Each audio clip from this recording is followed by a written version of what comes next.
అందరికీ నమస్కారం. నేను మీ సుజాత. చేప ఏదైనా సరే ఫ్రై ఈ విధంగా చేయండి. టేస్ట్ అయితే అదిరిపోతుంది. ఒక్కసారి ఈ విధంగా ట్రై చేశారంటే మీరు ఎప్పుడు చేపలు తెచ్చుకున్నా సరే నేను చూపించిన విధంగానే మీరు చేపల ఫ్రై అనేది చేసుకుంటారు. అంత రుచిగా ఉంటుంది.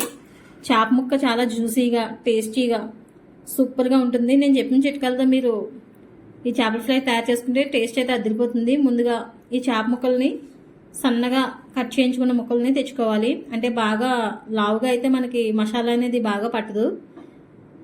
ఫ్రైకి ఎప్పుడైనా సరే బాగా సన్నగా కాకుండా మీడియంగా నేను చూపించిన విధంగా కట్ చేయించుకుంటే మీకు మసాలా అంతా కూడా ముక్కలు పడుతుంది. 2 చిటికలు పసుపు, ఒక అర స్పూన్ అయితే సాల్ట్ పడుతుంది. ఇవి 1/2 కేజీ ముక్కలు, ఇవి చేప ముక్కలు. 2 స్పూన్లు కారం. ఇలా ముందుగా మనం చేప ముక్కలు తెచ్చుకున్న వెంటనే ఉప్పు, కారం, పసుపు పట్టించేసుకుంటే చేప ముక్కలు అనేవి పాడవ్వు. అంటే ముందుగా శుభ్రపరిచేసుకున్న తర్వాత మనం ఇలా మసాలా ఇవి అన్నీ కూడా పట్టించేసుకుని పక్కన ఉంచుకోవాలి. కొద్దిగా 2 స్పూన్ల ఆయిల్ కూడా వేసుకోండి. ఇలా వేసేసిన తర్వాత మనం మసాలా అనేది ప్రిపేర్ చేసుకునే లోపలనే ఇలా పక్కన ఉంచితే ఒక పావు గంట సమయం పట్టినా మనకి చేప ముక్కలు అనేవి పాడవకుండా ఉంటాయి. చేప అనేసరికి ఎప్పుడైనా సరే మనం తెచ్చుకున్న వెంటనే వండేసుకుంటే పాడవకుండా ఉంటుంది. టేస్ట్ అనేది చేంజ్ అవుద్ది. లేకపోతే అలా కాకుండా మనం తెచ్చుకున్న వెంటనే ఇలా మసాలా, ఉప్పు, కారం అనేది పట్టించుకుంటే ముక్కలు అనేవి అసలు పాడవు. చూసారా, ముక్క అనేది బాగా సాల్ట్, కారం, పసుపు అంతా కూడా బాగా పట్టించాను. ఇప్పుడు అల్లం వెల్లుల్లి పేస్ట్ కోసం అయితే 1 ఇంచు అల్లము, 1 వెల్లుల్లిపాయ ఇలా నేనైతే మెత్తగా దంచేసుకుంటున్నాను. మీరు మిక్సీ పట్టించేసుకోవచ్చు.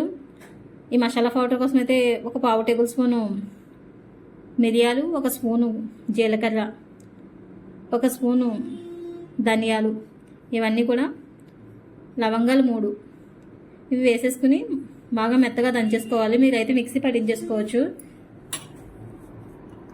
నేను చూపించిన విధంగా బాగా మెత్తగా దంచుకోండి. అంటే బాగా మెత్తగా కాకుండా మురుముగా కాకుండా, అంటే మనం దంచుకుంటే కొంచెం మురుముగానే వస్తుంది. మిక్సీ పట్టించుకుంటే మీకు బాగా మెత్తగా వస్తుంది. ఇలా నేను చూపించిన విధంగా మీరు పౌడర్ కింద చేసేసుకోవాలి.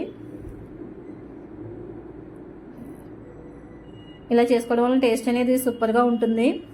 మనం చేపలు ఎప్పుడైతే తెచ్చుకున్నా సరే ఇలా ఫ్రై చేసుకుంటే తినే కొలది తినాలనిపిస్తుంది. ఇప్పుడు నేను నిమ్మకాయ అయితే 1 నిమ్మకాయ 2 ముక్కలు కట్ చేసి జ్యూస్ అనేది చేప ముక్కలకి బాగా పట్టిస్తున్నాను.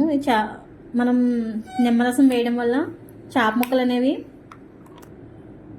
మంచి జ్యూసీగా తయారవుతాయి. మనకి ఎప్పుడైనా సరే రెస్టారెంట్లో ఇలాగే నిమ్మకాయ అనేది ముందు పట్టిస్తారు. మసాలా, ఉప్పు, కారం అన్నీ కూడా నిమ్మకాయతో పాటు మొత్తం ముందే పెట్టేస్తే మనకి ముక్క అనేది జ్యూసీగా వస్తుంది. చికెన్ కూడా అంతే. ఇప్పుడు చూసారా, 1 అల్లం వెల్లుల్లి పేస్ట్ అయితే 1 స్పూన్ వేసుకున్నాను. మనం ఆల్రెడీ పౌడర్ చేసుకున్న ధనియాలు, జీలకర్ర, మిరియాలు, లవంగాలు ఉంది కదా, అది వేసేసుకోండి. ఇప్పుడు 1 స్పూన్ అయితే కార్న్ఫ్లోర్ పౌడర్ వేస్తున్నాను. మొక్కజొన్న పిండి ఉంటుంది కదా, మొక్కజొన్న పిండి అది వేసుకోవాలి. నేనైతే చిన్న స్పూన్ వేసాను కాబట్టి మీరు పెద్ద స్పూన్ అయితే 1 స్పూన్ వేసుకోండి. చిన్న స్పూన్ అయితే 2 వేసుకోవాలి. ఇలా మొత్తం ముక్కలకి బాగా పట్టించాలి. ఈ మసాలా అంతా కూడా ముక్కలకు పట్టేలాగా మనం ముక్కలన్నీ కూడా 2 వైపుల్లో కూడా బాగా పట్టించండి. ఇలా పట్టించిన తర్వాత ఫ్రిడ్జ్లో పెట్టుకోవాలి. 1 గంట ఫ్రిడ్జ్లో పెట్టుకునే వాళ్ళు అయితే 1 గంట నుంచి 1 గంటన్నర వరకు పెట్టుకోండి. అప్పుడు మసాలా అనేది బాగా పడుతుంది. మామూలుగా బయట ఉంచే వాళ్ళు అయితే 1 అరగంట ఉంచి మీరు ఫ్రై చేసేసుకోవచ్చు. వెంటనే చేసేసుకోవాలి అనుకున్న వాళ్ళు అయితే 1 పావు గంట అయితే సరిపోతుంది. ఇవి మసాలా పట్టించి లోగా మిగతా ప్రాసెస్ చూసేటప్పుడు మనకి మ్యాగ్నెట్ అయిపోతుందండి. మనం ఫ్రిడ్జ్లో పెట్టడం వల్ల మసాలా అనేది బాగా పడుతుంది. మనకి ఎక్కువ కాలం నిల్వ ఉండాలి అంటే ఇలా మనం మసాలా అంతా పట్టించిన తర్వాత ఒక డబ్బాలో పెట్టేసి, ప్లాస్టిక్ డబ్బాలో పెట్టేసి లేదా స్టీల్ బాక్స్లో పెట్టి మనం ఫ్రిడ్జ్లో స్టోర్ చేసుకోవాలి. అప్పుడు మనకు కావాల్సినప్పుడల్లా ఒక 2 ముక్కలు తీసుకుని వేపుకోవచ్చు. ముందుగా ఇప్పుడు స్టవ్ మీద కడాయి పెట్టి మంట అనేది మీడియం ఫ్లేమ్ మీద పెట్టాలి. నేను చూపించిన విధంగా నేనైతే 2 స్పూన్ల ఆయిల్ వేసాను.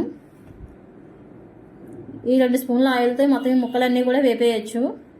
ఆయిల్ అనేది అసలు ఎక్కువ పట్టదు. తక్కువ ఆయిల్తో మీకు ఎక్కువ ఫిష్ ఫ్రై అనేది అవుతుంది. టేస్ట్ అయితే అదిరిపోతుంది. మీరు కూడా ఒకసారి ట్రై చేసి చూడండి.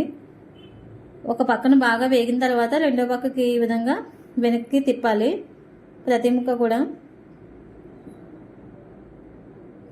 నేను చూపించిన విధంగా 2 పక్కలను తిప్పేయండి.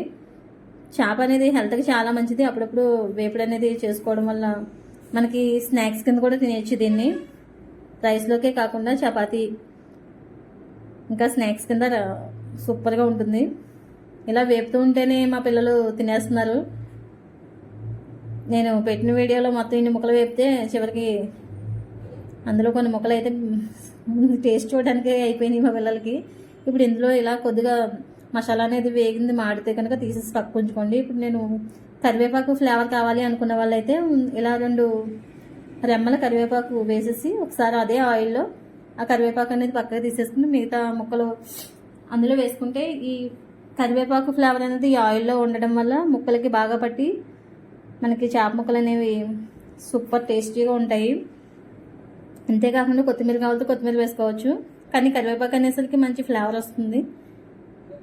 ఫస్ట్ టైం చేసుకునే వాళ్ళు అయితే మీరు ఒక 2-3 ముక్కలతో వేపుకోండి. నేనైతే 4 ముక్కలు వేసేస్తాను, నేను అడ్జస్ట్ చేసుకోగలను కాబట్టి చేసేస్తాను. మీరైతే 2 ముక్కలు వేసుకుని వేపుకోండి.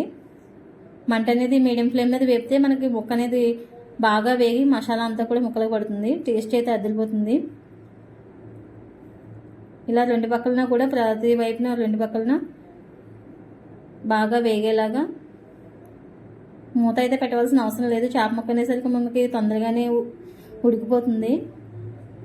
ఇలా వేపుడు చేయడం వల్ల మంట పెద్దది పెట్టామంటే మాడిపోతుంది. మంట పెద్దది పెట్టకుండా ఇలా మీడియం ఫ్లేమ్ మీద మనం వేపడం వల్ల టేస్ట్ సూపర్గా ఉంటుంది. తినే కొద్దీ తినాలనిపిస్తుంది, అంత టేస్టీగా ఉంటుంది. మీరు కూడా ఒకసారి ఈ రెసిపీ ట్రై చేసి చూడండి. చూసారు ఎంత సాఫ్ట్గా వచ్చిందో, జ్యూసీగా ఉంది. ఫిష్ అయితే నాకైతే చాలా బాగా నచ్చింది, మా ఇంట్లో కూడా బాగా ఇష్టపడ్డారు. నెక్స్ట్ మీకు ఏ రెసిపీ కావాలో కామెంట్ చేయండి.